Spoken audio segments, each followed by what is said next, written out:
After studying the El Greco, Cubism, and Cezanne exhibits, we began to notice a theme. Nearly all the paintings we viewed shared the concept of breaking art into components. We chose this specific theme, in part, because research on the artists revealed their integral roles in developing this type of style. Therefore, this theme really connects back to not only the paintings themselves, but also the artists. All of the artists behind the paintings we selected, El Greco, Cezanne, Braque, and Picasso, broke up their art into different pieces, whether it be by brushstroke or geometric shapes. These artists, though relevant in different time periods, diverged from the traditional path compared to their contemporaries with this method. In fact, many other artists looked down upon this type of style, and we felt that an acknowledgement of their talent and creativity is best carried out through a thorough analysis of their work individually and juxtaposed with the opinions of their peers in the art world. In order to fully acknowledge the separation of pieces within the artwork, we chose to study a landscape and portrait painting from the three exhibits.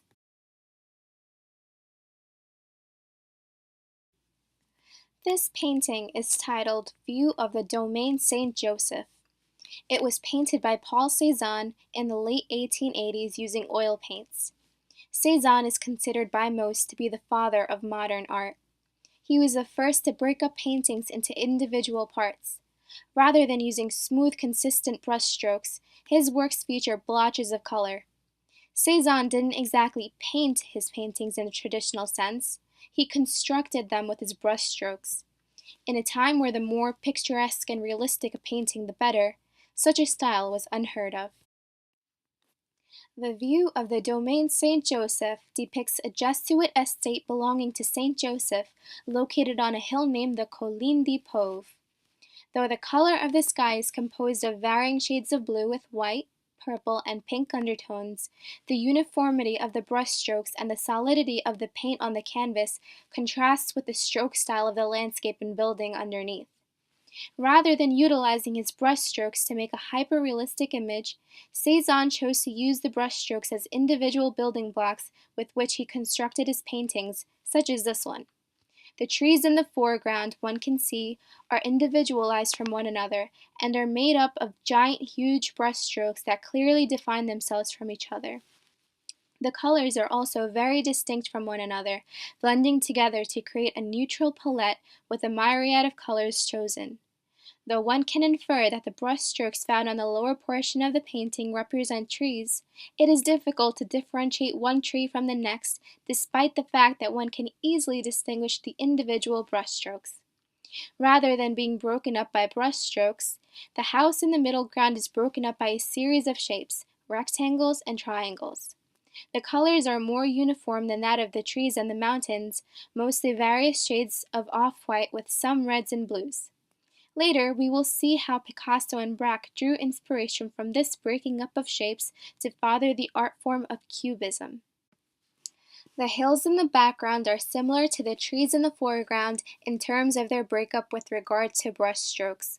However, the mountains do not possess the same angularity of brushstrokes with the trees and are instead more curved and smooth in shape to convey the form of slopes and hills in the distance. The colors within the hills are incredibly varied, more so than anywhere else in the painting. Greens, blues, purples, grays, pinks, and oranges make up the color of the hills, emphasizing the beauty of the painting and the way in which light can affect the view of nature. In fact, we notice that when one stands far back from the painting, it takes on a gray scale and the colors are not as pronounced. This ties back to the idea of breaking art into components because as you approach the painting, the components become more visible, adding depth to the painting.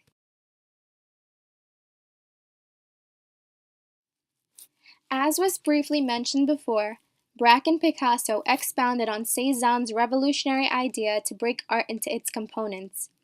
Building on his idea of breaking a painting into its elements, the two began to break down their art even further into the individual shapes that comprised it.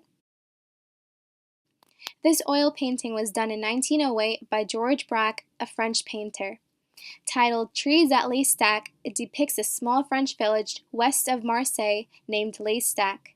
This town was popular amongst many artists from the Impressionist and Post-Impressionist periods. Trees at Laystack depicts two trees in the foreground of the town of Laystack. The trees are the only objects in this painting that are really well defined relative to the components in the background. One can clearly see that everything, even the trees, are made up of an assortment of various shapes. The branches, for example, are separate from the trunk of the trees in terms of their makeup and shape. Thus, Braque has broken apart the trees from their whole to individual parts that make up the said whole. The foreground works to make the painting slightly bisymmetrical, as the two trees almost mirror one another on either side of the painting, creating a frame of sorts. The darkness of the branches of the trees on the top portion of the painting contrasts with the lighter colors of the bottom, creating a chiaro-scuro effect. The colors of the painting as a whole are generally muted, rather than vibrant, a result of the natural colors used in this palette to convey a natural setting amidst a village. Throughout the entire painting, the angularity creates a choppiness that emphasizes the individualistic nature of each piece in this painting. The background is more geometrical, broken up and composed of a mixture of curvy lines and straight lines. Even the colors seem to fade into one another, creating a subtlety that is broken up by the well-defined small green trees and the harsh lines of the hills and houses in the background. Though the green trees are in the background, they serve an important purpose in that they break up the monotony of browns and reddish-orange colors. The background also portrays houses of the village of Laystack, though these features are harder to point out due to their rectangular nature. They appear to be a cluster of rectangles on different planes, making it hard to see any one full house. This ties to the idea of breaking art into its components in terms of using shapes as opposed to brushstrokes. Taken individually as components of the painting, the houses in the background are hard to pinpoint, but putting together the pieces to form a whole picture works to make the portrayal of this village much clearer. Similar to Cézanne, Braque constructed his painting out of building blocks. However, rather than brushstrokes, his building blocks are shapes.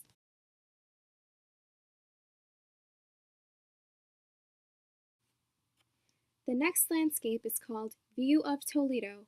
And holy Toledo, is it nice! This oil painting was painted by El Greco in 1598, and it depicts the Alcazar royal palace and a cathedral, earning Toledo its nickname as the Imperial City and the Holy City. At first glance, El Greco does not seem to fit in with the others, seeing as he preceded Cézanne and the Cubist movement by around 300 years. However, even though El Greco himself was a painter from the Mannerism period, he is often regarded as the precursor to the Expressionist and Cubism movements. Although not as extreme as Cézanne, the construction of the brushstrokes in this painting can clearly be seen to be very, very loose, especially in comparison to the works of his contemporaries. The clouds in the top portion of the painting in particular are composed of elongated brushstrokes. One can easily distinguish between the different colors used in the making of the clouds. The whites are offset by darker colors such as muddy browns and even grayish blacks. The clouds tie back to the theme of breaking art into its components, because when taken as a whole, the clouds appear to portray an overcast sky, but when studied as individual brushstrokes, one can see how El Greco carefully constructed each portion of the colors to create one big unit of sky. The hills in the background appear to be a mass of grays, but upon closer examination, one can see that they are actually made of greens, blues, browns, whites, and even a little bit of reds. As we move away from the background of the painting and into the greenery of the foreground, we can determine that the green colors are put together via an assortment of large brushstrokes curved in different directions. As we zoom in on these brushstrokes, it becomes strikingly obvious that the land has been constructed rather than painted, in the sense that the brushstrokes come together carefully to create a final image. From analyzing the greenery, we concluded that El Greco put the components of his painting firstly to the overall image because of the way in which his brushstrokes flow across the painting in a way that appears randomized when zoomed in, but works to create a whole piece when studied from afar. We can clearly see the way in which El Greco moved his hands and directed the movement of his paintbrush to create swirls and curves. Such specificity allows the viewer to almost visualize El Greco working. The buildings found in the middle ground are by far the most detailed aspect of the painting, but even the most detailed buildings found here can be viewed as being broken up into individual brushstrokes. Even more so, they can be broken into individual shapes that are put together to make up the entire series of buildings.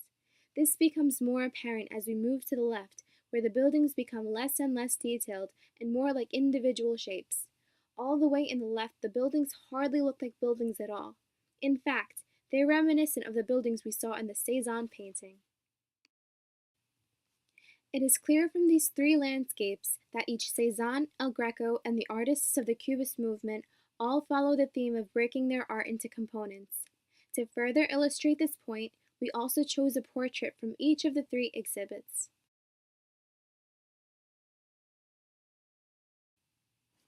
This painting by Paul Cézanne is titled Madame Cézanne in a Red Armchair and was painted in 1877. One can clearly see its many small blocks of subtly varied color and how they lock into a harmonious whole, even without zooming in at all. This painting has by far the largest brushstrokes compared to the rest of the paintings. Unlike the other paintings in which each section's brushstrokes varied slightly, the entirety of this painting follows the same format. From the background, the red armchair in which Madame Cézanne is sitting, to her skin tone, Cézanne has utilized different colors with the same method of painting to create blotches of color that come together to create a final image. The red armchair consists of different shades of reds, from deep red to pale, and pinks, purples, blues, and even some browns. Despite these differences in color, Cézanne has managed to weave them together to create one object, the armchair. The largeness of the brushstrokes themselves are the broken up components of the artwork, in this case, the armchair in particular. The lower part of the painting is taken up by the bottom part of Madame Cézanne's dress. One can easily see here how the splotches of the enormous green-blue brushstrokes contrast with the striped design on her dress. Despite the large brushstrokes swirling together to create the color of her dress, there are still clearly defined lines. This is, in fact, true for the entire painting, as each piece of the painting is bound by lines that shape each object, from the armchair, the dress, Madame Cézanne's hair, and even the wall.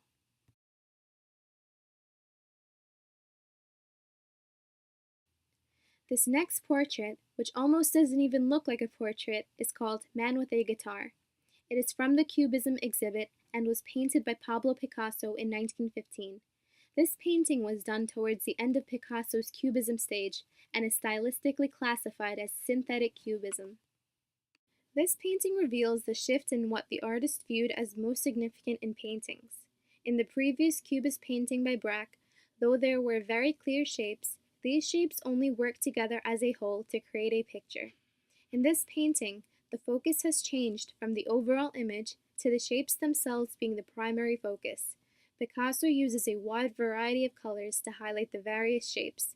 Despite the range of colors, from greens, blues, and reds, to yellows, tans, and blacks, Picasso has made sure to keep them clearly defined and distinct from one another, unlike in the previous Cézanne, where various colors were used, but in a way that they almost blended in with one another. The shapes themselves are the components of the painting. When taken as a whole, many of the shapes seem to overlap one another. However, there are certain shapes that appear to be on the same plane. Thus, the way in which Picasso broke up this artwork into components is through clearly defined shapes that have their own color to them that ultimately mesh together to create an image that resembles a man sitting in a chair with a guitar.